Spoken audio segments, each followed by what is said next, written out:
Boum les gars, comment ça va les gars? Bienvenue sur JT Box. Aujourd'hui les gars, ça me fait plaisir.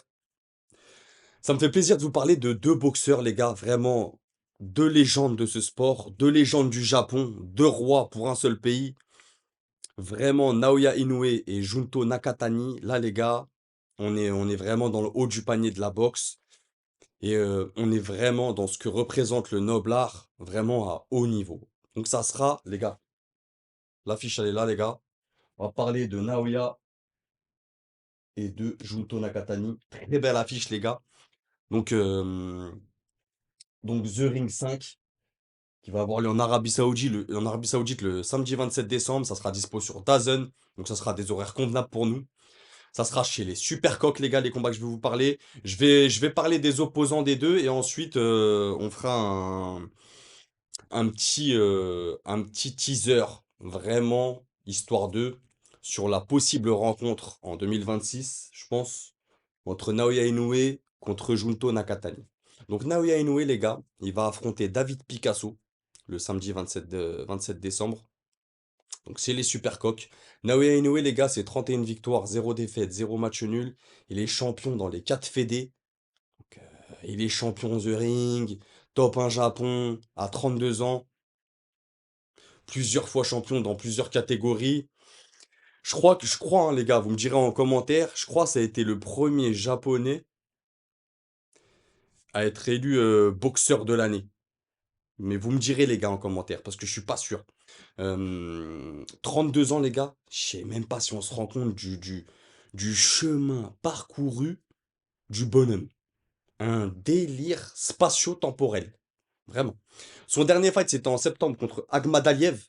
Donc voilà, victoire à la décision en 12 rounds. Je m'attendais à une plus forte résistance de Agmadaliev, mais on a vu un Naya Inoue sur les jambes, qui boxait à distance, qui vraiment l'a dominé en termes d'intelligence de ring et d'adaptabilité de l'adversaire. Ce qu'on a vu là, c'était une dinguerie.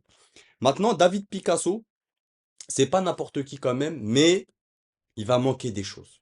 C'est 32 victoires, 0 défaite, un match nul. Il est top 2 mondial, top 2 WBC, top 10 WBA, top 8 WBO, top 1 mexicain. Donc Naoya, depuis 4-5 fights, il est en train d'écumer sa catégorie. Il prend tous ses challengers. On ne pourra pas lui dire, ouais, tu prends pas le numéro 2, tu prends pas le numéro 3, tu prends pas le numéro 4. Il les prend tous. Et il les tape tous. Le numéro 2, le numéro 3, le numéro 4, le numéro 5. Il fait la loi vraiment chez les supercoques. Vraiment. C'est impressionnant. Vraiment, c'est impressionnant. David Picasso, donc challenger officiel top 2, comme je te l'ai dit, WBC. Il a 25 ans, il est encore très jeune, il tente sa chance. Son dernier fight, c'était en juillet contre Kameda, un combat difficile qui gagne à la décision en 10 rounds. Maintenant, mon prono sur ce fight, les gars. Picasso, c'est un bon boxeur, c'est un boxeur patient. Il déclenche souvent avec son crochet gauche, mais ça va manquer de beaucoup de choses. Tu vois, vraiment là, Naoya Inoue, c'est vraiment l'élite de l'élite. C'est vraiment des boxeurs qui calculent tout, qui laissent aucune place à l'erreur. Et en plus de ça, ce que j'aime bien, c'est Naoya. Et chez les boxeurs japonais en général, c'est l'engagement. L'engagement, les gars, le cœur qu'ils mettent à l'ouvrage. Ils montent sur le ring pour se la donner. Ils montent pas pour tourner, pour faire je sais pas quoi. Comme on en connaît certains. Vous voyez ce que je veux dire? Bref, ça va manquer de beaucoup de choses et déjà il a pas de jab, Picasso. Et là, ça va poser problème. Parce que si t'arrives pas à déranger un Inoue lors de ses initiatives d'attaque, je rappelle, Inoue, c'est dynamique, c'est explosif, ça va vite et ça cogne. Ça envoie des missiles tectoniques. Des deux mains, les gars. Donc je pense qu'il va lui manquer beaucoup de choses à Picasso et je pense que il va être pris de vitesse, il va être vite dépassé. Vraiment, je pense qu'avant la septième, c'est fini. Donc moi, je vois Naoya Inoue vainqueur. Maintenant, on va passer à Junto Nakatani, les gars. Je vais vite pour pas faire une vidéo longue, les gars. 10 minutes, ça va être plié. Donc tranquille, buvez votre thé tranquille. On est ensemble, vous connaissez. Abonnez, partagez, likez, boostez. Comme ça, c'est dit. Tu sais ce qu'il te reste à faire. On reprend la vidéo.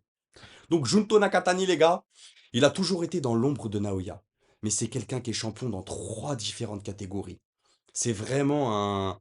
Lui aussi, hein, il est un peu plus jeune, mais Les gars, vraiment, la boxe japonaise, et je vais en parler après avec le futur combat, c'est vraiment, on est en train de vivre une ère de la boxe japonaise incroyable. Je sais même pas si on s'en rend compte. Il y a vraiment des tueurs, que ça soit des Kazuto Yoka, des Teraji, bref, des dingueries. Junto Nakatani qui va combattre son premier combat, parce qu'il monte chez les super coqs. Il monte pas pour rien, les gars. Il monte pas la fleur au fusil, ah tiens, j'ai envie de me faire un petit challenge. Non, il monte parce qu'il a l'intention d'aller défier le champion Naoya Inoue. Logique. Mais avant ça, il faut faire un petit combat d'entrée en matière. Mais il prend pas n'importe qui non plus. Il prend Sébastien Reyes. Sébastien Reyes, 20 combats, 0 défaite, 0 match nul. Top 12 IBF, top 10 WBC, top 11 WBO, top 8 mondial, top 3 mexicain, 25 ans. Donc, le garçon est pas là pour rigoler. Son dernier fight, c'était en mai contre Ovanician. Victoire à la décision en Jiroun. Un combat dur, âpre. Vraiment avec des garçons durs au mal. Vraiment un combat des années 50, les gars. Je vous invite à le regarder. Ça se rend coup pour coup. Vraiment, il n'y a pas de retenue. Waouh! Un vrai combat. Chez les super coqs, de toute façon, les gars, je sais que c'est des catégories. Coq, super coq, plume. Super plume, c'est des catégories pas très regardées, mais il y a des gaillards, les gars, dans ces catés. Attention les yeux. Vraiment, ça se fait des guerres intersidérales. Junto Nakatani, donc son premier combat en Supercoq, 31 victoires, 0 défaite, 0 match nul, le même palmarès que Inoue, les gars. Il est champion dans plusieurs KT, il a toujours été dans l'ombre de Inoue, donc c'est possible que lui, t'en aies moins entendu parler. Il a 27 ans, il est gaucher, il est un peu plus jeune. Son dernier fight, c'était en juin contre Nishida. Victoire à la 6e. Maintenant, mon prono, voilà, Reyes, c'est un boxeur qui avance. Mexicain, les gars. Il va pas commencer à tourner autour des cordes. Non, en mode bully taureau. Il aime mettre la pression avec un gros rythme. C'est quelqu'un qui délivre un gros rythme. Alors oui, ça manque de précision, parfois c'est brouillon, mais c'est un gros rythme. T'as intérêt d'avoir le cardio et la caisse pour le suivre, le gars. Vraiment. Ça tape. Après, ça tape pas fort. Ça manque de puissance. Mais c'est normal parce que ce qu'il fait, c'est très énergivore. Il va te demander un taux de concentration vraiment extrême. Mais défensivement, il y a des trous, il y a de la place. Il y a de la place et comme je t'ai dit, ça manque de puissance. Pour moi, Nakatani, c'est plus précis. Ça cogne quand même, ça cogne plus dur. Donc je pense qu'il va l'arrêter en deuxième partie de combat. Tu vois, je pense que voilà, après le sixième, septième, huitième, je pense pas que ça va aller au bout cette histoire. Mais là, ça va être un gros combat, vraiment. Donc les gars, si vous connaissez pas Junto Nakatani, tueur intersidéral. Vraiment tueur intersidéral. Maintenant, on va clôturer, les gars. Vous me direz bien sûr vos pronos, les gars, en commentaire et si vous connaissez ces boxeurs ou pas. Bien que je m'en doute, les aficionados de la chaîne, vous connaissez mieux que moi et vous êtes les boss. Maintenant, ce combat Naoya Inoue contre Junto Nakatani, ça serait, je vous le dis franco, les gars, pour moi, ça serait le plus grand combat 100% japonais de l'histoire. Vraiment, s'ils font ça au Tokyo Dome en 2026, ça sera historique ce qu'on pourra vivre en live, les gars. Ces deux invaincus, ces deux rois vraiment champions dans plusieurs catégories, aucune défaite. C'est des tueurs les deux. Ils ont amené la boxe japonaise à un niveau. Et en plus, je crois qu'ils ont commencé par... Il y a un tournoi au Japon là-bas chez les moins de 15 ans. Je sais plus comment il s'appelle. Bref, vous me direz en commentaire, les gars. Mais bref, les deux là, ils ont participé au même tournoi. Tu vois, et ce qu'ils arrivent à faire, à amener à mettre le Japon sur la carte, les gars, je vais vous dire des stats, vous allez péter les plombs. Pour BoxRec, le top pound for pound, Naoya, il est premier. Junto Nakatani, il est troisième. C'est-à-dire qu'on a déjà, chez BoxRec, deux Japonais dans le top 5 pound for pound, les gars. Le jour où on a deux Français, hein? Allez, qu'est-ce que je raconte? Taïeb, reviens à la réalité. Des fois, je me perds, les gars. Mais pour The Ring Magazine, le top pound for pound, Naoya, il est troisième et Junto Nakatani, il est septième. Ça veut dire que pour The Ring, on a encore deux Japonais dans le top 10 pound for pound. Ça serait, pour moi, ce fight, Je pense que ça serait vraiment une pierre angulaire et un tournant pour la boxe au Japon.